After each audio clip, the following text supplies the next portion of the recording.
So start tayo guys. Ituturo ko ngayon sa inyo kung paano ba ang basic configuration ng MikroTik router. So meron tayo ditong MikroTik router RB941 Hoplite. Ito yung tinatawag nilang Hoplite. Ito yung pinaka basic na router ng MikroTik.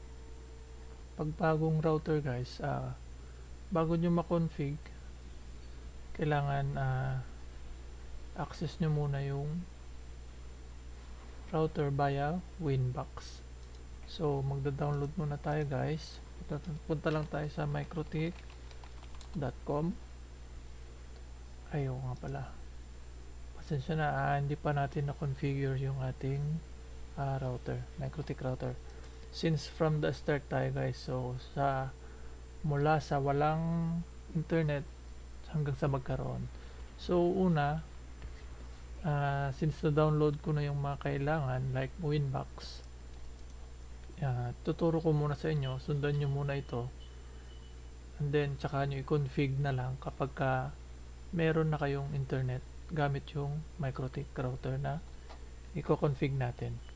So dito sa details nya, connect to via MAC address tayo since wala pa tayong IP address, at since wala pang config yung ating router, so kaka-connect tayo via MAC address. Click nyo lang siya guys, tapos makikita nyo dito yung identity, yung pangalan ng MikroTik natin, yung version. So ang gamit ko is 6.42.12, long term version po.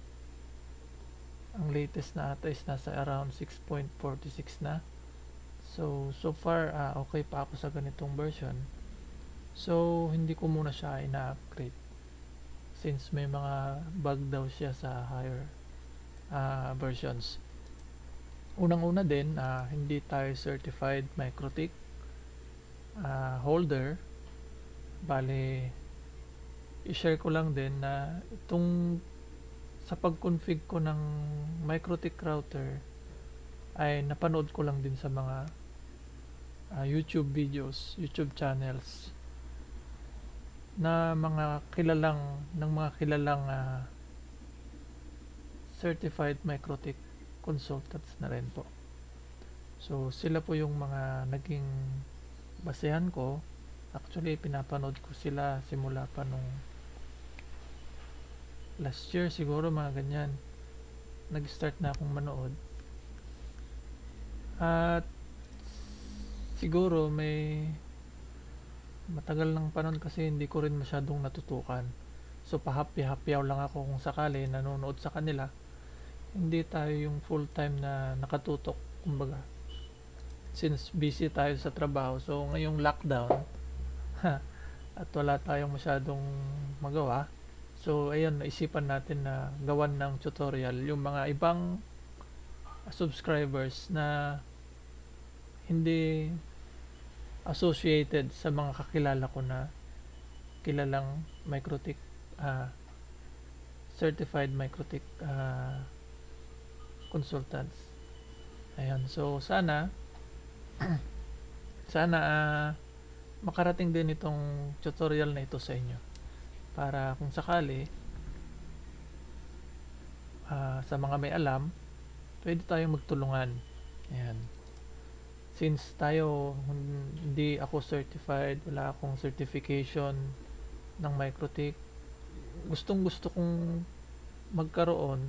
Ang problema ko guys is conflict sa oras ng aking trabaho, and it took almost 2 to 3 days kasi ang seminar pagsakali sa Maynila, and nasa probinsya ako, kaya hindi ko magawang maisabay, laanan ng oras para sa seminar. Gustong gusto ko sana guys, so yun ang problema, kaya ako nakabase na lang ako sa YouTube channels nila. Ayan. So napalayo na tayo guys. Ayun, uunahin ko na, bago tayo makakonect sa ating MikroTik router, download tayo ng Winbox. And then, una, sa default login tsaka password configuration, admin lang yung itatype natin. Sa password, leave it as blank. And then, connect tayo guys. Ayan. So, ganyan siya. Walang laman. Usually, kapag isasaksak nyo pa lang yung from the box, may ipapop up siya na tatanong niya kung gusto mong gamitin yung default configuration. So, sa tayo, bale, nireset natin. So, tinanggal natin yung no default configuration. Chinek natin to para wala nang lumabas na ganun at para ma-configure na natin manually yung ating router. So, since ganun yung una kong ginawa, upon open, may lumabas na ganun, na kinancel ko lang, and then pumunta ako agad dito sa system tab, and then reset configuration, tick ko lang yung no default configuration, and then reset config, and then magbo-boot lang siya, magre-reboot lang siya. Ayun guys, so una gagawin natin is sa interface, ang inassign ko na port ng para sa ISP is itong port 1. And so usually naman by default port 1 yung ginagamit. Yung iba kasi depende sa gusto nila. Ayan. So idagdag ko na rin guys, kapag hindi nyo pala ma-access, kasi may mga ibang routers na sa port 1 is hindi nyo mapapasok through Winbox. So i-try nyo silang isaksak sa ibang port, like port 2 pataas. Meron yung iba nasa port 4 ata, mga ganun daw. Hindi ako masyadong familiar pero nababasa ko lang din. Kapag ayaw niyang kapag ayaw niyang ma-access through port 1, lipat nyo lang ng port. Ayan. So sa port 1, ulitin ko guys, dito ko sinaksak yung ISP, yung internet mula sa aking service provider. Port 2, dito ko sinaksak yung PC, local area network ko, from PC to port 2. Ayan. So port 3 and 4 is bakante, and then yung wifi ko is naka-disabled pa. Ayan. So yun lang. Susunod natin gagawin, punta tayo sa IP addresses, and then mag-a-assign tayo ng address ng ating port 2. Yung address na i-assign natin is yung gagamitin para sa LAN, local area network, na siyang ibibigay niya sa mga sasaksak sa port 2. Like itong gamit nating desktop ngayon, gagawa tayo ng address na siyang ibibigay niya sa ating port 2. Ayan. So lagyan lang natin muna. By default is 192.168.88.1, at ang subnet mask niya is 24 or class C ata. Double check ko lang guys. Ayan, so class C siya. Class C network yung subnet mask natin na 24. So by ano kasi yan, by class. May mga class B, may class A din. Ayan. So yun, and then click natin is yung port 2 natin. Ito yung para sa LAN natin, and then apply lang, lalabas yung network. Ayan. Port 2, binigyan natin siya ng IP address, and then ang susunod naman guys, after nating mabigyan ng IP address, is gawan natin siya ng DHCP server. Sa DHCP server, click nyo lang, ito na lang, setup. Ayan, DHCP setup. So igagawan natin ulit ng DHCP set server si port 2. And so next nyo lang ito guys, gateway for the 0.88.1. So ito yung mga addresses na ibibigay niya sa ating client. Ayan. So start siya sa 192.168.88.2 hanggang mag-end siya sa 192.168.88.254. So next nyo lang yun. Sa DNS servers, pwede natin gamitin yung public DNS, which is 8.8.8.8, Google DNS, and then least time. So default muna natin sa 10 minutes. Ayan. So nagawan na natin ng address, nabigyan na natin ng address, nagawan na natin ng DHC server. Ang next natin gagawin, DNS settings. Pwede natin gamitin yung kay Google. Primary nya, secondary nya is yan. Apply nyo lang. Nakalimutan kong ituro yung identity ng ating MikroTik router. So as is muna tayo, MikroTik muna yung identity nya. Yan. So kung gusto nyo ng palitan guys, pwede nyo ng palitan. And then ang next natin gagawin is yung ating IP ng ating internet, yung port 1. Ayan. So lalagyan natin ngayon ng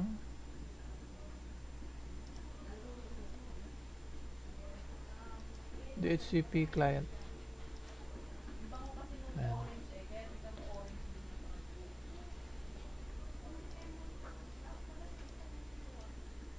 So maghahanap siya ngayon ng IP nya. Yan. So nagkaroon na tayo ng IP ng ating port 1.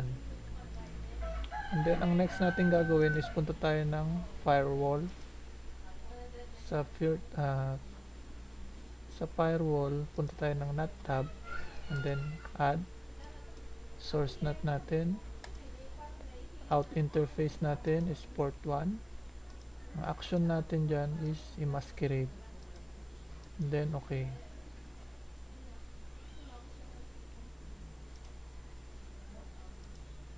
Yan.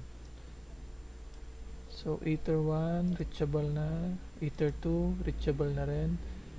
So check natin ulit if meron na bang, ayan, so meron na siyang internet yung ating MikroTik router.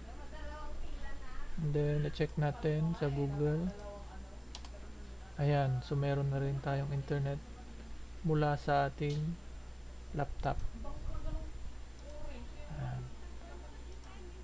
So sana guys nasundan nyo. Unang ginawa natin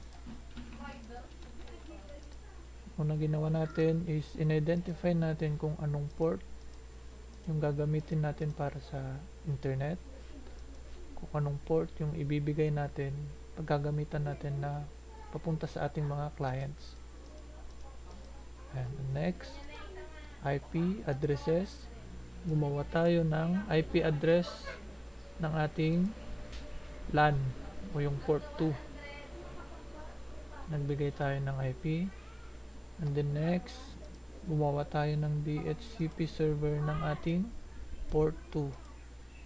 And then after nun, nilagyan natin ng DNS yung ating system, public DNS Google. Okay.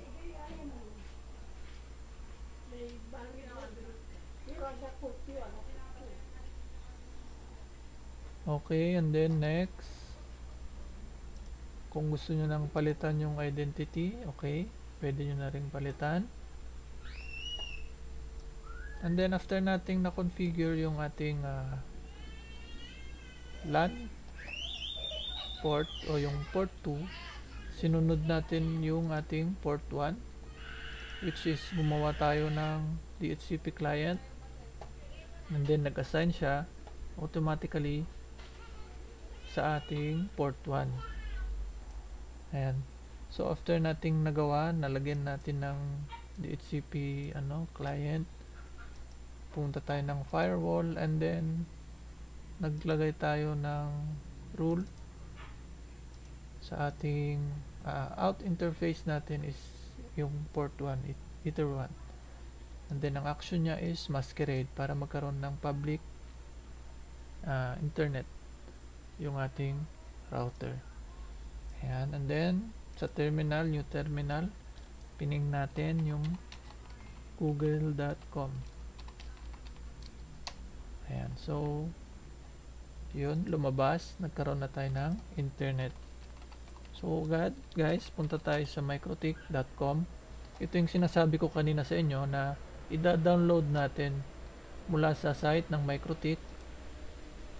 Ito tayo sa software, and then tick nyo lang yung Winbox. Pili na lang kayo kung anong operating system yung gamit nyo, if 32-bit or 64-bit.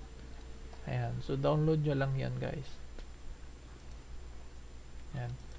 So hopefully nasundan nyo yung ating configuration, kung paano i-configure yung ating router para magkaroon siya ng internet. Ayan. So ito pa lang muna yung ating basic na episode, basic na configuration. So sa susunod guys, i-share ko din sa inyo kung paano ba i-configure yung sa paggawa ng configuration sa paggawa ng bandwidth management using connection bytes. Ayan, so dito tayo pupunta sa susunod. IP, firewall, sa Mangle rules. Yan, so kung paano gumawa using connection bytes naman. Ayan, so guys, sa mga hindi pa nakapag-subscribe sa ating channel, sana huwag niyo pong kalilimutang i-hit yung subscribe button at hit nyo na rin po yung notification bell para makapag notify agad sa inyo kung ano yung bagong updates, kung paano, ano yung bagong upload na gagawin natin.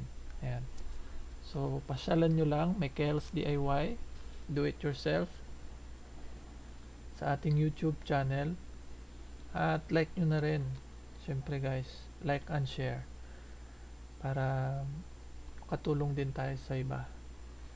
Ayan lang, so ganun lang muna kasimple guys sa susunod upload natin yung Mangle rules, paano gamitin ang yung Q3. Ayan, so yun muna sa ngayon ulit natin. Sana nakatulong itong ginawa natin ngayon sa inyo. Keep on watching guys. Huwag niyo pong kalilimutang mag-subscribe sa ating channel. Salamat.